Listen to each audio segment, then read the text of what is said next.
Hello everyone, welcome to my new mini 31st December তেমন কিছুই plan ছিল না করার, কিন্তু রাতে হঠাৎ করে মনে হলো যে একটু বিরিয়ানি করি। ফ্রিজে মাংস ছিল, সেটাই বার করে রেখে দিলাম।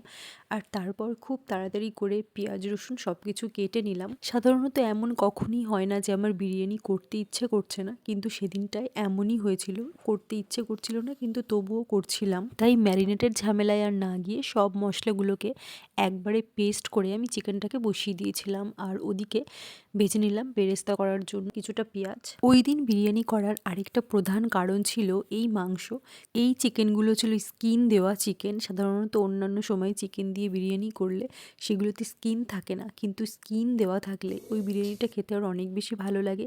আমি আগেও করেছি, তাই যখন দেখলাম যে মা দিদাবাড়ি থেকে এই চিকেন নিয়ে এসেছে, তখন আমি আর দেরি করিনি। ওই দিন রাত্রেই তাই তাড়াহুড়ো করে বিরিয়ানি করে ফেলেছিলাম। চিকেন বিরিয়ানি আমরা তো অনেকে অনেকভাবে করি, কিন্তু স্কিন থাকা চিকেন দিয়ে যদি আমরা বিরিয়ানিটা করি তাহলে খেতে অনেক বেশি ভালো লাগে।